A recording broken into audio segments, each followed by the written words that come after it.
The stars stretched endlessly before the human ship Endeavour as it moved through the darkness of space. Inside the command bridge, Ambassador Kalen Ross stood with his arms crossed, watching the massive structure that appeared on their screens. It looked like a living thing, pulsing with strange lights and covered in what seemed like organic tissue rather than metal.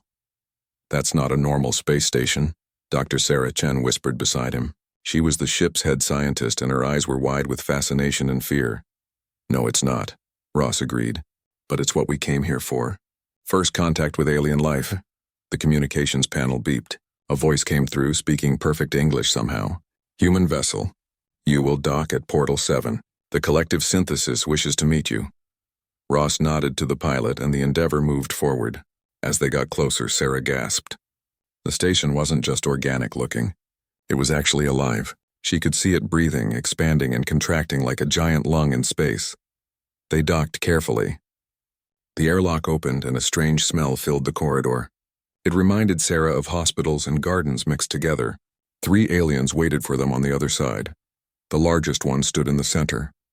Her skin was pale blue and seemed to shimmer like water. She had 4 arms and eyes that glowed with a soft golden light. "I am Matriarch Velshara," she said. Her mouth didn't move, but somehow they heard her voice in their heads.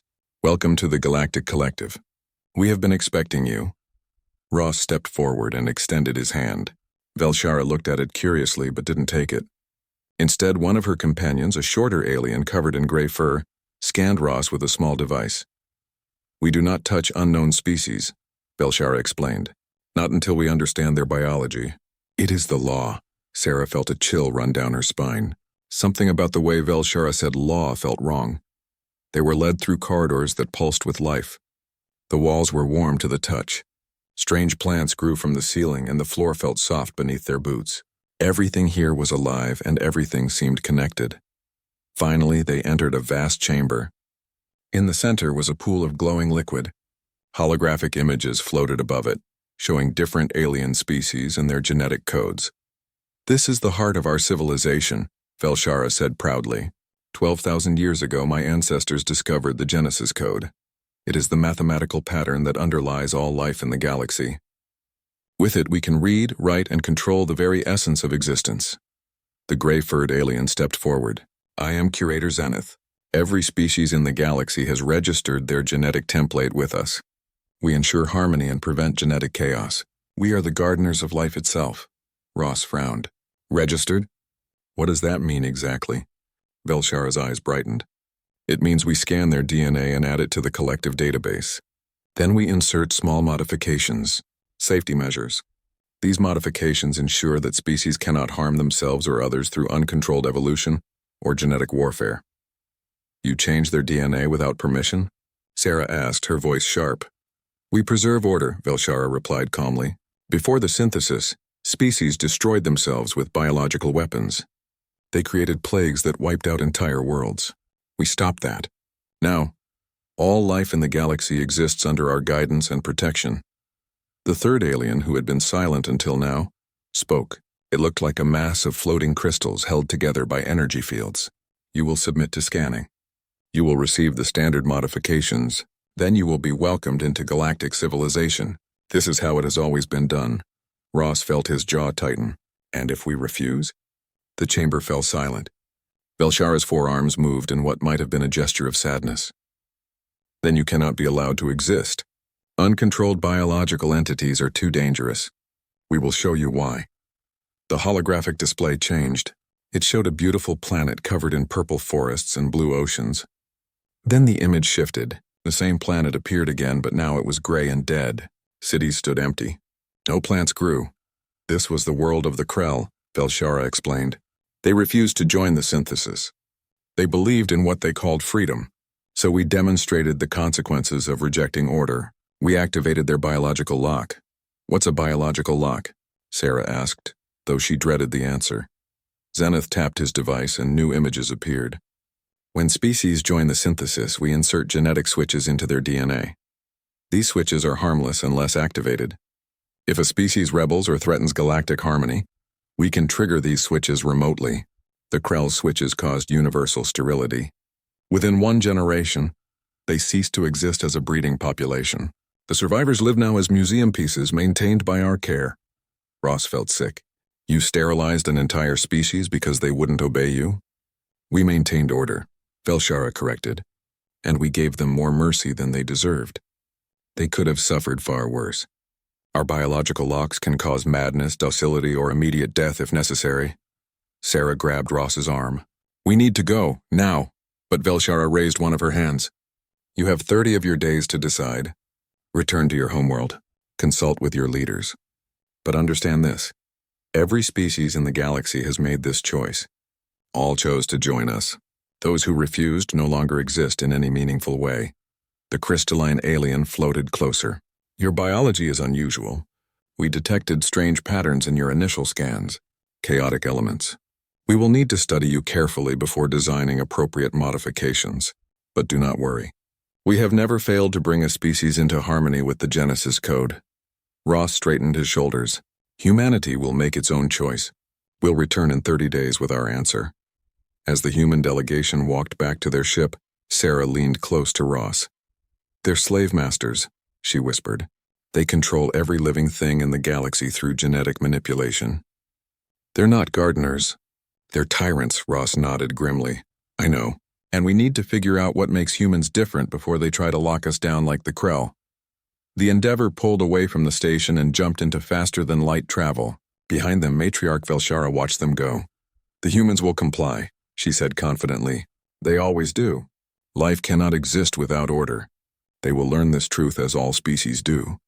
But Curator Zenith looked at his scanner with troubled eyes. The human genetic code on his screen was unlike anything he had ever seen. It twisted and writhed with chaos, fighting against every pattern he tried to apply to it. Something was very wrong with these humans. Or perhaps something was very right. The emergency council room on Earth was packed with representatives from every nation. Holographic screens showed the recordings from the Endeavor's encounter with the synthesis. Ambassador Ross stood at the center, his face tired but determined. They're not offering us membership, he said bluntly. They're demanding submission.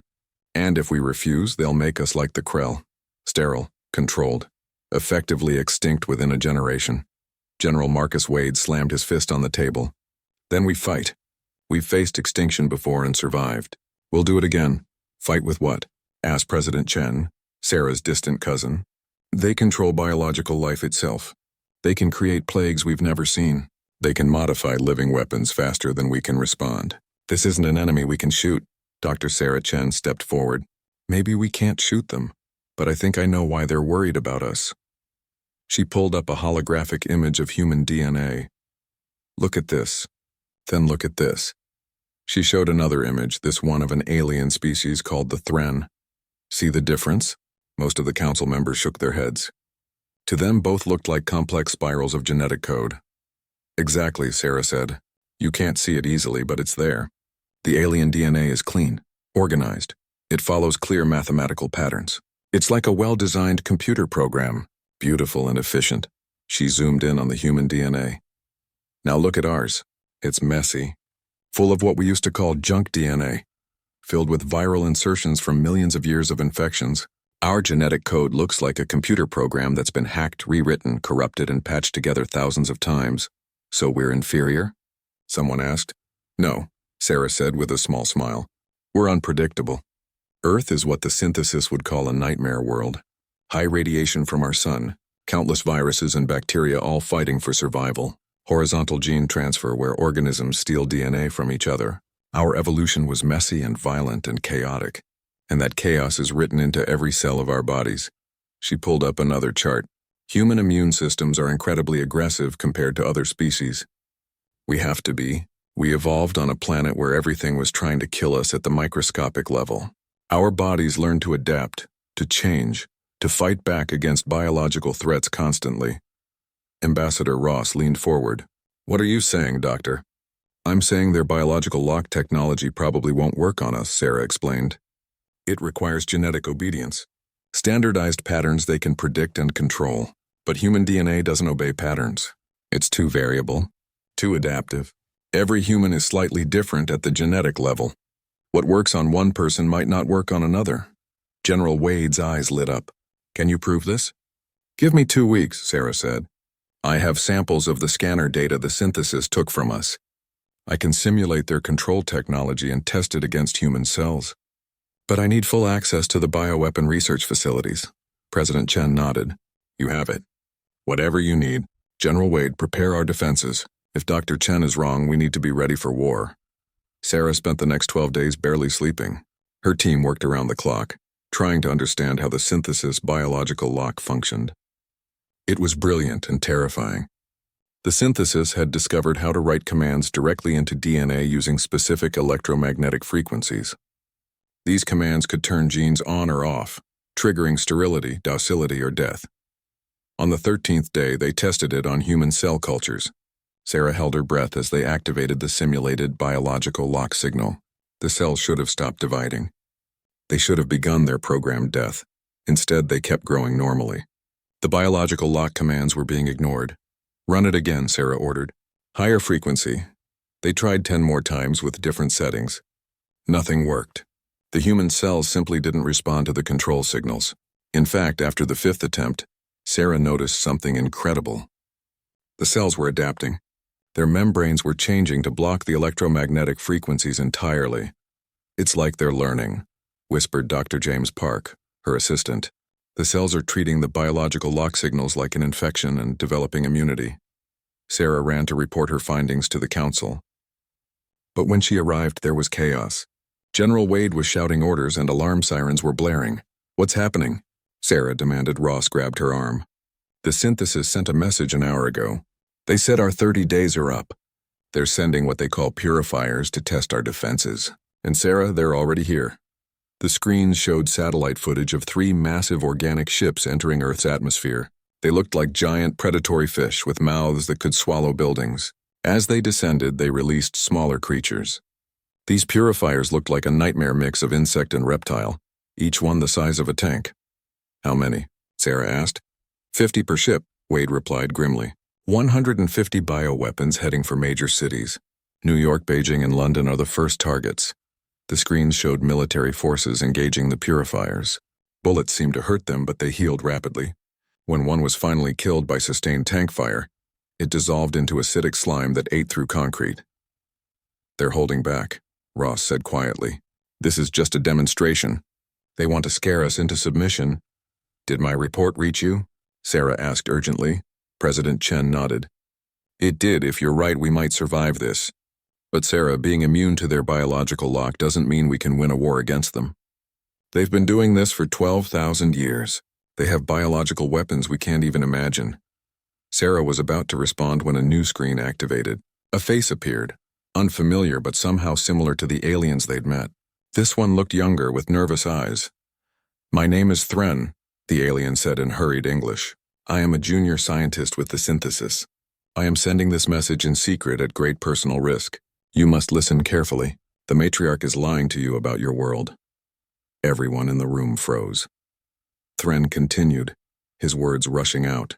12,000 years ago, the synthesis attempted to seed your planet with the Genesis code. They sent a mission to bring Earth into the collective. The entire mission vanished. No survivors. No transmissions.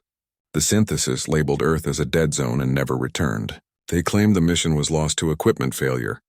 He looked directly at the camera, but I found the real records. The mission didn't fail because of equipment.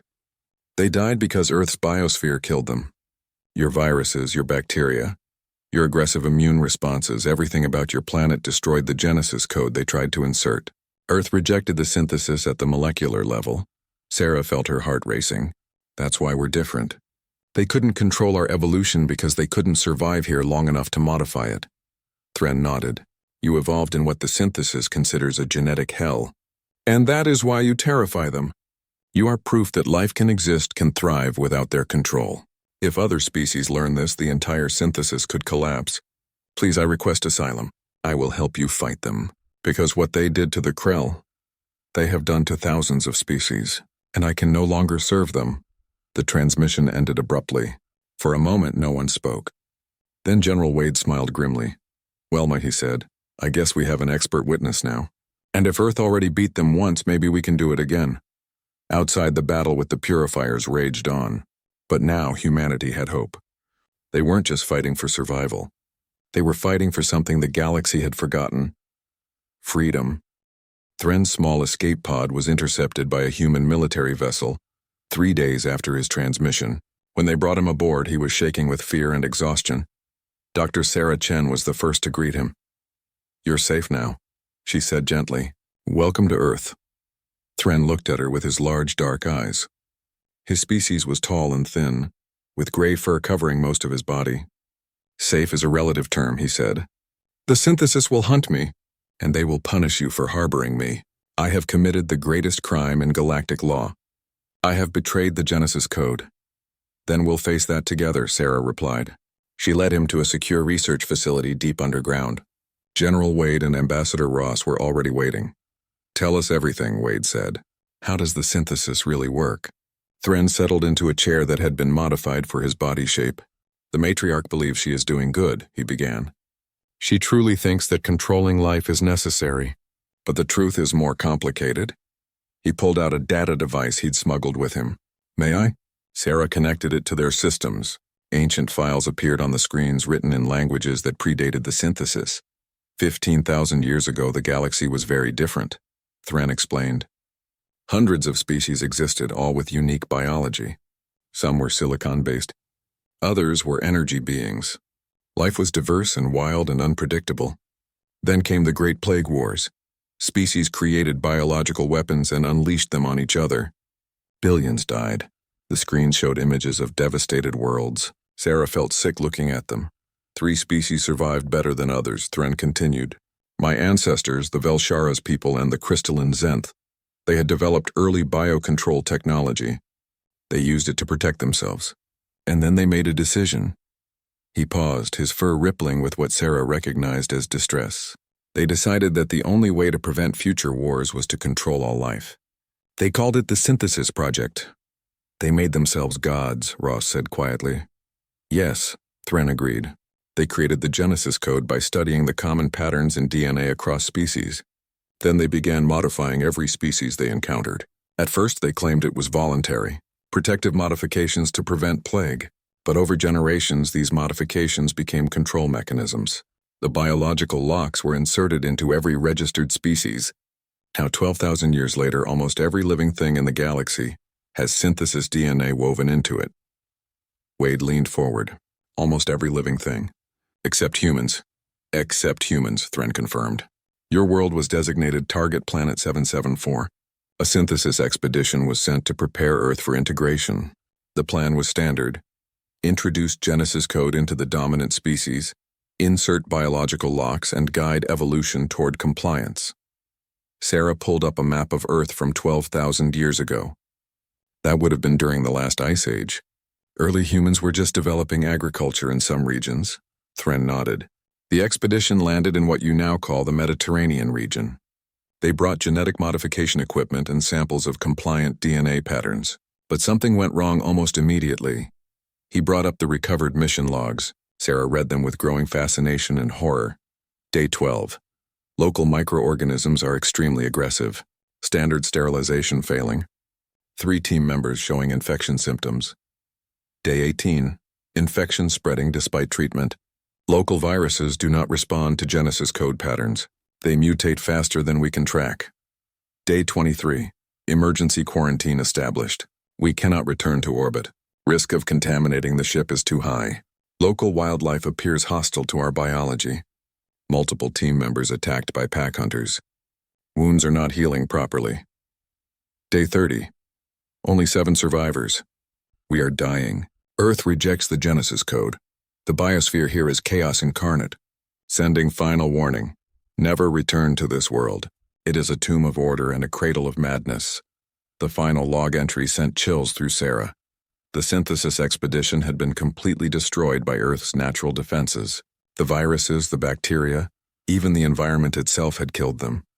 Your planet evolved differently than any other known world, Thren explained. Most life-bearing worlds have relatively stable genetics. Mutations happen slowly. Viruses are rare. But Earth experienced multiple mass extinctions. High radiation, constant environmental stress. Life here learned to evolve rapidly or die. Your DNA is a record of billions of years of biological warfare at the microscopic level. Sarah began to understand. We're not just immune to the biological lock. We're immune because Earth already tried to kill us thousands of times and failed. Our ancestors survived ice ages, plagues, predators, and every disaster nature could throw at them. We're the descendants of survivors. More than that, Thren said. Humans carry genetic material from Neanderthals, Denisovans, and other extinct human species. You interbred with them. You absorbed their DNA. That's unheard of in the galaxy. Most species cannot crossbreed at all, those that can produce sterile offspring. But humans took genetic diversity from multiple sources and became stronger for it. General Wade smiled grimly. So we're mongrels, and that's our strength. The synthesis would call you corrupted, Thren said. Genetically impure, chaotic, everything they fear. But I call you something else, free. You are the only species in the galaxy that the synthesis cannot control at the genetic level, and that terrifies them. Ross stood up and paced. So what's their next move? Those purifiers they sent were just a test. What happens when they decide we're too dangerous to leave alone? Thren's fur darkened, a sign of deep worry. They will try to contain you first. Quarantine your solar system. Prevent you from spreading to other worlds. But if that fails, if you show any ability to resist them effectively, they will use the Omega strain.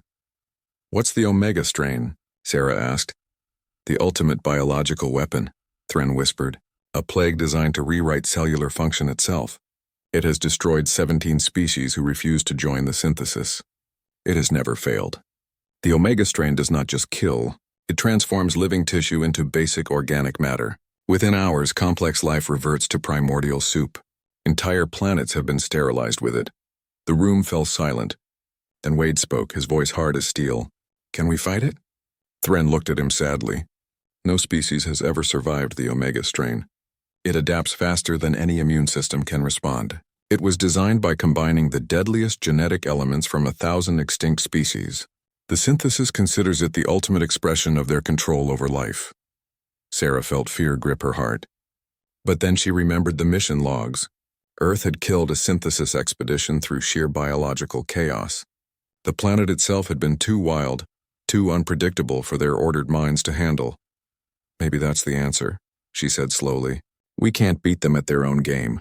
They've been playing it for 12,000 years, but we don't have to play by their rules. Earth survived by being chaotic, unpredictable, and aggressive. Maybe that's how humanity survives too. Ross turned to her. What are you suggesting? I'm suggesting we do what Earth did to them 12,000 years ago, Sarah said. We reject their order. We introduce chaos into their perfect system. We weaponize the very thing that makes us different. Wade grinned. You want to give them a taste of Earth's biology. More than a taste, Sarah replied. I want to show them why you don't pick a fight with a planet that spent 4 billion years perfecting the art of biological warfare. We're going to propose a trial. If we can survive their Omega strain, they have to recognize our independence. And if we survive, we'll have proven that their control isn't absolute. Thren looked at her in shock. You would voluntarily face the Omega strain? That is suicide. Maybe, Sarah admitted. Or maybe the reason the synthesis never came back to Earth is because they knew they couldn't win. There's only one way to find out. Ambassador Ross nodded slowly. It's insane, but it might be our only chance. If we refuse, they attack anyway. At least this way, we control the terms of engagement. And if it works, Wade added, we'll have given hope to every species in the galaxy that's living under synthesis control. We'll prove that freedom is possible. Thren looked at the three humans and felt something he had not felt in years. It was fragile and frightening and beautiful all at once. It was hope. The human ship Prometheus hung in space between Earth and the synthesis station. Inside were 100 volunteers, all military personnel who understood they might not survive. Captain Maria Torres stood on the bridge watching as alien ships surrounded them. This is insane, her second officer muttered. We're volunteering to be infected with a doomsday plague. We're volunteering to prove a point, Torres corrected him. That humanity can't be controlled. Not by them, not by anyone. On Earth, billions watched the live feed. In the council chambers, Ambassador Ross stood before the holographic image of Matriarch Velshara. Dr. Sarah Chen and Thren flanked him on either side. You propose a trial by biology, Velshara said, her forearms moving in what might have been amusement. This is unprecedented, foolish. The Omega strain has never failed. Then you have nothing to fear, Ross replied calmly. If we survive, you recognize humanity's right to exist as an independent species, free from synthesis modification. If we don't survive, you've proven your point and eliminated a problem. Either way, this ends without a prolonged war. Curator Zenith, the gray-furred alien, appeared beside Velshara. The humans are stalling. They hope to develop a defense during this time. Let them try, Velshara said. No amount of preparation can save them from the Omega strain. I accept your trial, Ambassador Ross, but know this. I take no pleasure in what will happen to your people. This is mercy. A quick end is kinder than the alternatives. Thren stepped forward. Matriarch, I beg you to reconsider. The humans are different. Their biology. Silence, traitor! The crystalline Zenth alien interrupted. You have no voice here. You abandon the synthesis. Your opinion is worthless, Velshara raised a hand. The trial will proceed. We will release the Omega strain into the human vessel. The galaxy will watch. Let this be a lesson to all species about the consequences of rejecting order. The transmission ended. Sarah turned to Ross. Are you sure about this? No, Ross admitted. But it's too late to back out now. Torres and her crew knew the risks. Now we trust in 4 billion years of Earth evolution. On the Prometheus, Captain Torres gathered her crew. Listen up, she said. In 1 hour, they're going to pump a bioweapon into our ship that has destroyed 17 species. The eggheads tell us our immune systems might be able to handle it because we evolved in a nastier environment than anyone else in the galaxy. Might. That's the best they can give us. A young pilot raised her hand. Captain, what are our odds? Torres smiled grimly. Honestly, I have no idea. But I know this. Humans have survived everything Earth threw at us for millions of years. Ice ages, plagues, predators, disasters were still here. So maybe, just maybe, we're tougher than this synthesis thinks. And even if we're not, we'll go down proving that Earth doesn't bow to anyone. The crew erupted in cheers. Torres felt pride swell in her chest. These people knew they might die, and they faced it with courage. The hour passed too quickly. A synthesis bioship approached the Prometheus. Something that looked like a tendril extended from it and attached to the human ship's hull. Torres felt the ship shudder. Containment breach in Cargo Bay 3, her officer reported. The Omega strain is inside. Torres activated the ship-wide comm. All hands, the plague has been released. Seal your sections, follow decontamination protocols, and may whatever gods you believe in watch over us. At first, nothing happened. The crew waited tensely. Then, 30 minutes after release, the first crew member collapsed. Ensign Park stumbled and fell to the floor, convulsing. His skin began to change color, shifting from healthy brown to a sickly gray. Medical team to Deck 4, Torres ordered. But even as she spoke, more crew members began falling. The disease spread through the ship like wildfire. On Earth, the screens showed vital signs from all 100 crew members. Dr. Chen watched with a mixture of horror and fascination as, one by one, the indicators turned yellow for critical condition. Heart rate spiked. Body temperature soared.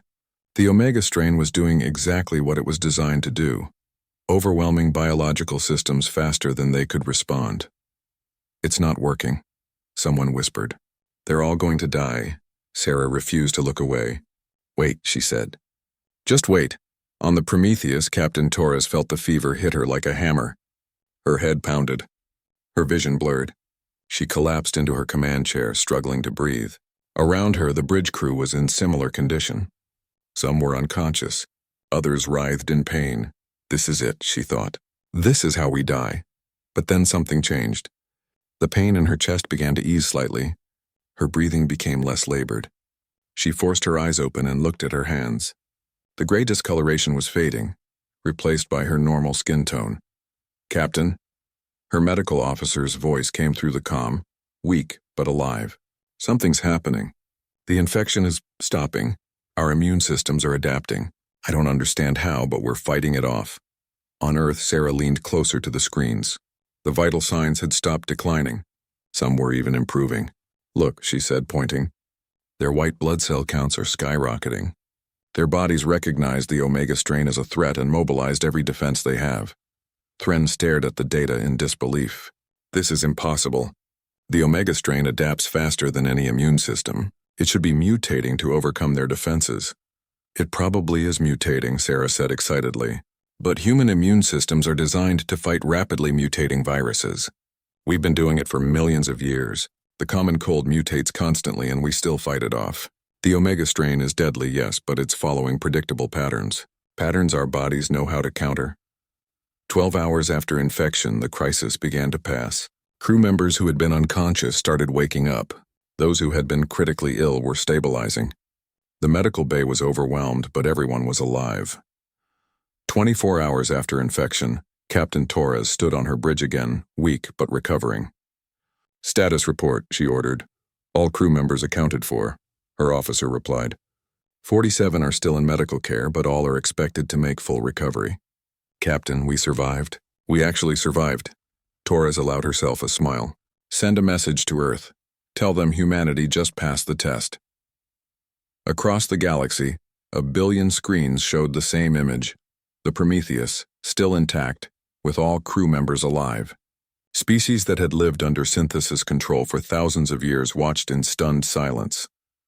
On the synthesis station, Matriarch Velshara stared at the impossible data. "How?" she whispered. "The Omega strain has never failed. Never." Curator Zenith was frantically scanning the human crew remotely. "Matriarch, this is worse than we thought. The humans aren't just surviving. They're developing immunity. Their bodies have learned to recognize and destroy the Omega strain. If they can share this immunity with other species, then the Omega strain is compromised," Velshara finished. Her voice was hollow. "Our ultimate weapon is useless against them. And worse, they have proven that synthesis control can be resisted." The crystalline Zenith spoke, its voice like breaking glass. "This cannot stand. The humans are not just a threat. They are an existential danger to everything we have built. If other species learn that they can resist us, our entire civilization will collapse. We must destroy humanity completely now, before they spread." Velshara's eyes dimmed. For 12,000 years, the synthesis had maintained order through fear and control. They had never encountered a species that could truly challenge them. Until now. "Activate the fleet," she said quietly. "We will sterilize Earth and every human colony. This is no longer about bringing them into the synthesis. This is about survival. Humanity must be erased from existence." On Earth, the celebration of the Prometheus crew's survival was interrupted by alarms. General Wade's face appeared on every screen. "They're coming," he said grimly. "Every synthesis warship in this sector is heading toward Earth. This is it, people. The real war begins now." Ambassador Ross stood and looked at the screen showing the approaching fleet. Hundreds of bioships, each one capable of destroying cities. But he did not feel fear. He felt determination. "Then we show them," he said. "What happens when you threaten a species that refused to die for 4 billion years? We show them what Earth really means. And we make sure every species in this galaxy sees it." Sarah nodded. "It's time to weaponize chaos." The battle for humanity's future was about to begin. The synthesis fleet arrived at the edge of Earth's solar system like a swarm of locusts. 300 bioships, each one a living weapon grown in genetic vats. They pulsed with hostile intent, their organic hulls rippling with anticipation. On Earth, General Wade stood in the command center, watching the enemy approach. "Estimated time until they reach Earth?" 14 hours, sir," an officer replied. "Then we have 14 hours to make this work," Wade said. He turned to Dr. Sarah Chen. "Doctor, are your packages ready?" Sarah nodded, though her face was pale with worry. "Ready as they'll ever be. General, you understand what we're about to do. We're not just fighting a war. We're potentially changing the galactic ecosystem forever." "I understand," Wade replied, "but they left us no choice. They want to erase humanity, so we show them why Earth has always been the most dangerous planet in the galaxy." The plan was desperate and brilliant. Over the past week, while the Prometheus crew recovered, Sarah and her team had been working on something unprecedented. They called it Operation Pandora. Using samples from the Omega strain and combining them with Earth's most aggressive microorganisms, they had created a counter-weapon. Not a plague designed to kill, but a genetic virus designed to disrupt. It would target the Genesis code patterns that the synthesis used to control their biotechnology. It wouldn't destroy their ships or kill their crews.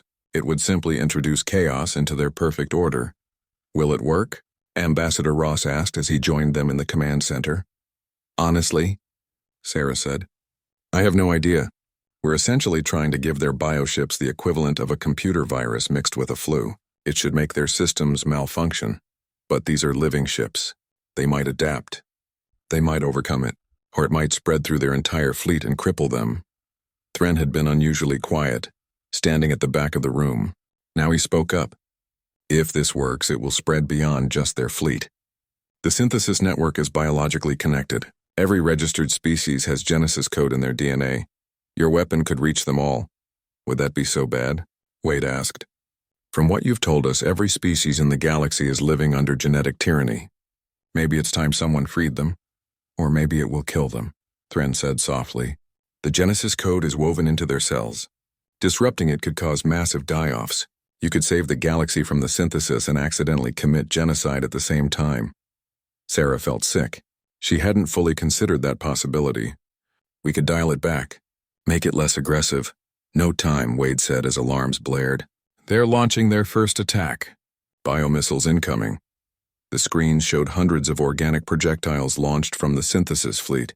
These weren't explosives. They were seed pods, each one containing billions of engineered pathogens designed to infect Earth's biosphere and render it lifeless. Launch countermeasures, Wade ordered, and deploy Operation Pandora.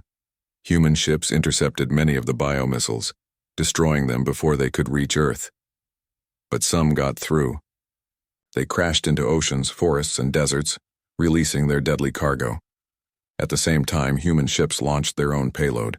Thousands of small capsules containing Sarah's engineered chaos virus shot toward the synthesis fleet. Direct hits on 47 enemy vessels, an officer reported. Virus deployment successful. Now came the waiting.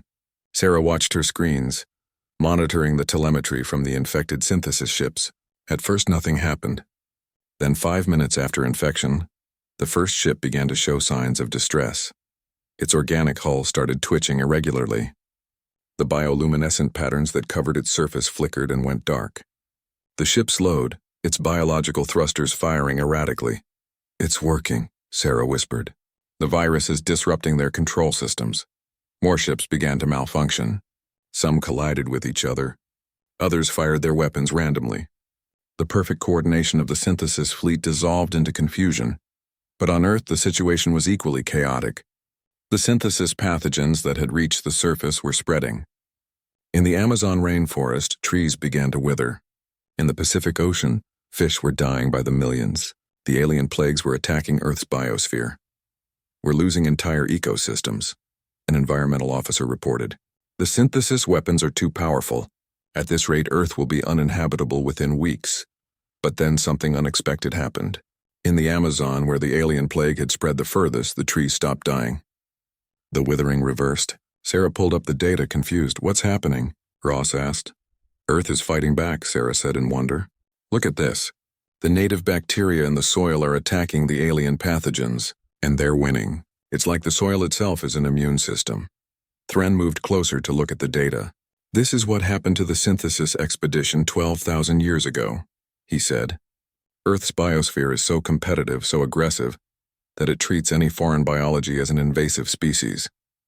Your planet is defending itself. Around the world, the same pattern repeated. In the oceans, native microorganisms swarmed the alien pathogens. In forests, fungal networks mobilized to attack the invaders.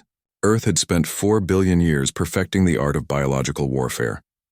The synthesis plagues, for all their sophistication, were no match for a planet that had survived countless extinction events. Meanwhile, in space, the chaos virus was spreading through the synthesis fleet faster than expected. It jumped from ship to ship through their biological communication network. Within 2 hours, over half the fleet was compromised. On the synthesis flagship, matriarch Velshara watched her perfect fleet fall apart. How is this possible? She demanded. Our ships are immune to biological attack. We designed them that way. The human weapon doesn't attack the ships directly, Curator Zenith explained, his fur bristling with stress. It attacks the Genesis code patterns. It's introducing random mutations, scrambling the control sequences. Our ship's biological systems are receiving contradictory instructions. They don't know how to respond. The crystalline Zenith floated forward. Then we must retreat, regroup, develop a countermeasure. No, Velshara said firmly. If we retreat now, every species in the galaxy will know that we can be beaten. We must destroy Earth even if it costs us the entire fleet. Send in the second wave. All remaining ships full assault. Back on Earth, General Wade received the report. They're not backing down. Every functional ship is heading straight for us. Sarah made a decision. General, I need to modify the chaos virus. Make it more aggressive. If we're going to do this, we need to commit fully. What are you proposing? I'm proposing we don't just disrupt their fleet, Sarah said. I'm proposing we break their entire network. We send the virus through their biological communication channels. We hit every synthesis installation, every registered species, everything connected to the Genesis code. We introduce so much genetic chaos that they can never reassert control. Ross grabbed her arm. Sarah, that could kill billions. You said yourself many species are dependent on the Genesis code now. I know, Sarah said, tears in her eyes. But if we don't do this, humanity dies. And the synthesis continues enslaving species for another 12,000 years. At least this way, we give everyone a chance at freedom. Even if it's painful. Even if it's dangerous. Thren stepped forward. I will help you, he said. I know the synthesis network better than anyone. Together, we can target the modifications to minimize casualties. We can try to disrupt control without destroying the species themselves. Wade looked at Ross. The ambassador looked back. An entire world's fate rested on this decision. Do it, Ross said finally. But Sarah, Thren, you make this as surgical as possible. We're trying to free species, not kill them. Sarah and Thren worked frantically, modifying the chaos virus. They created a version that would specifically target the biological lock sequences, while leaving basic cellular function intact. It was delicate work done under impossible pressure. Ready? Sarah said after an hour. But General, once we release this, there's no taking it back. This will change the galaxy forever. Wade nodded grimly. Launch it, and pray we're on the right side of history. The modified chaos virus deployed from every human ship simultaneously. It shot through space toward the synthesis fleet, toward their homeworlds, toward every corner of the galaxy where the Genesis code had taken root. As it spread, Sarah received a priority transmission. It was from the Krell homeworld, the planet that had been sterilized by the synthesis decades ago. A face appeared on the screen. One of the surviving Krell, kept alive but sterile as a museum piece. We felt it, the Krell said, wonder in their voice. Something changed. The lock in our genes. It's breaking. We can feel our bodies waking up. What did you do? Sarah smiled through her tears. We gave you back your freedom. What you do with it is up to you. Across the galaxy, on 1,000 worlds, species felt the change. The biological locks that had kept them docile, controlled, and obedient for generations began to fail. And for the first time in 12,000 years, they remembered what it meant to be free. But the battle for Earth was not over. The synthesis fleet, damaged but still dangerous, continued its assault. The real fight was just beginning. The synthesis flagship was dying. Matriarch Velshara felt it through her neural connection to the ship's biological systems. The chaos virus had infected the vessel's core functions. The living walls spasmed irregularly. The breathing vents wheezed with distress. Her perfect ship, grown over decades and attuned to her thoughts, was becoming unpredictable. Status of the fleet, she commanded. Curator Zenith's voice was strained. 70% of our ships are non-functional. The rest are experiencing cascade failures. Matriarch, we must retreat. If we continue, we will lose everything. We have already lost everything, Velshara replied quietly. She pulled up Galactic communications. Reports were flooding in from every synthesis-controlled world. The biological locks were failing across the entire network.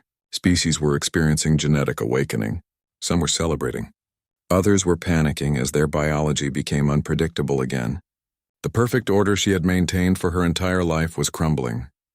Matriarch, the crystalline Zenith said, we can still destroy Earth. Our remaining ships can crash into the planet. We may not survive, but neither will humanity. We can eliminate the source of this chaos.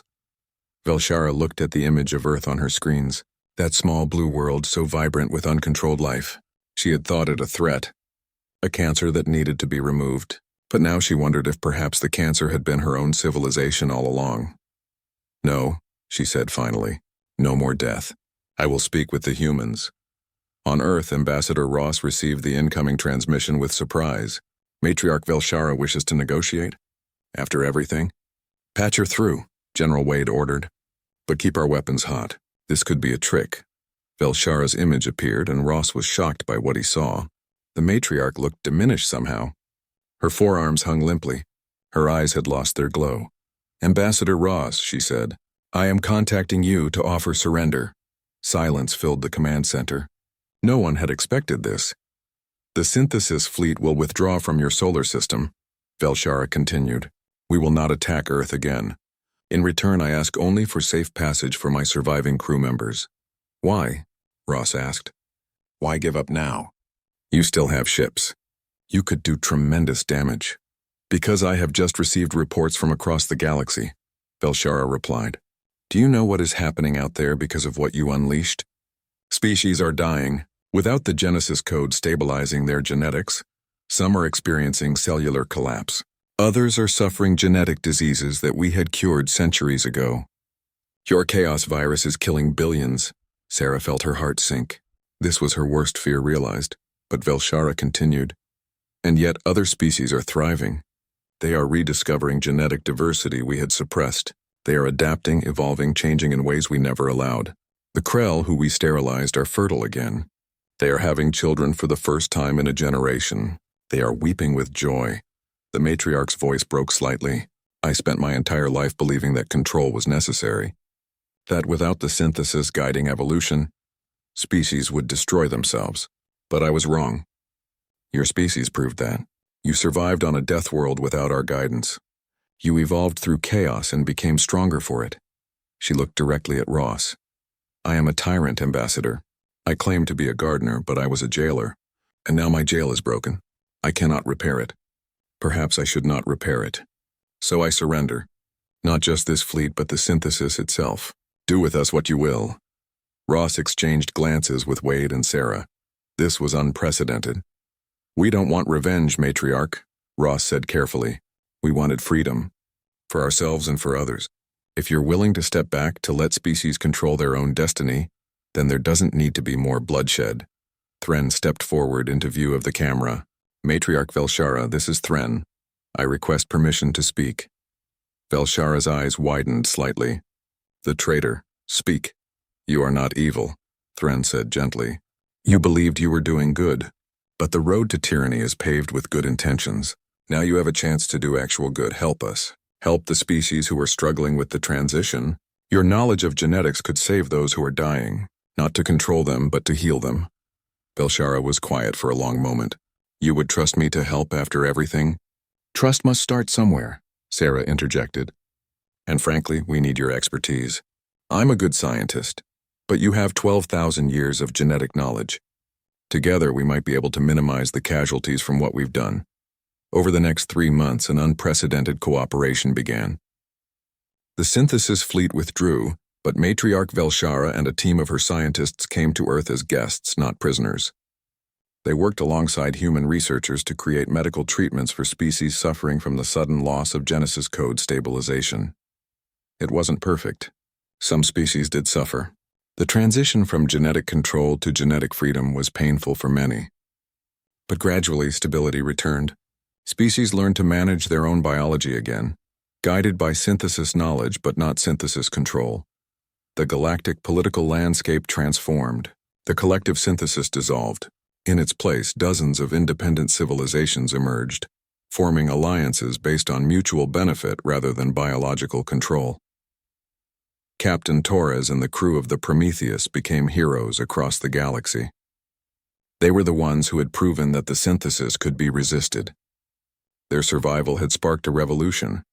6 months after the battle, a conference was held on Earth. Representatives from 200 species gathered in what they called the Assembly of Free Worlds. Ambassador Ross stood before them.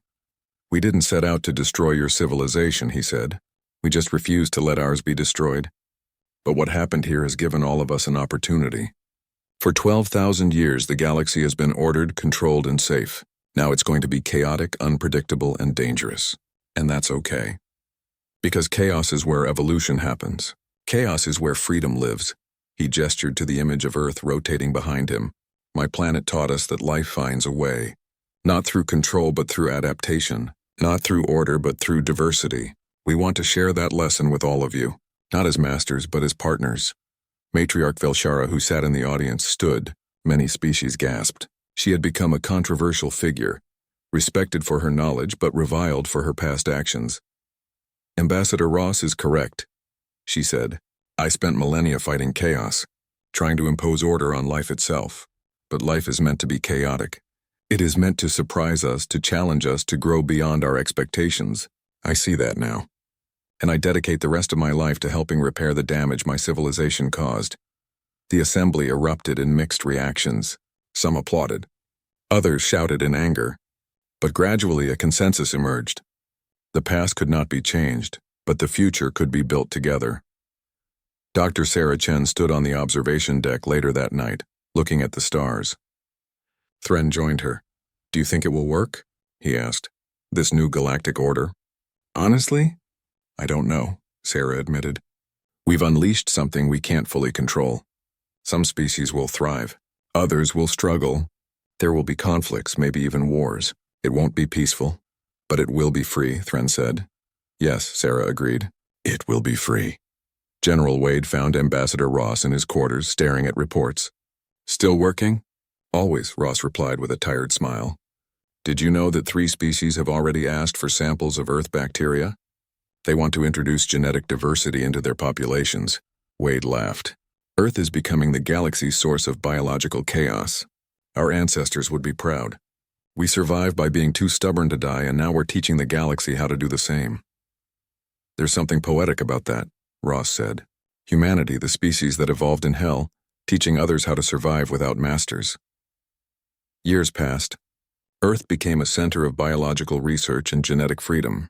The chaos virus that had broken the synthesis network was studied, refined, and eventually replaced with gentler methods of removing genetic control. Species across the galaxy slowly reclaimed their original biology, sometimes with help from human and former synthesis scientists. The Krell rebuilt their civilization, their population growing again after decades of enforced sterility. They erected a monument to the Prometheus and its crew, calling it the Memorial to the Unbroken. Matriarch Velshara lived long enough to see her former empire transform into something better.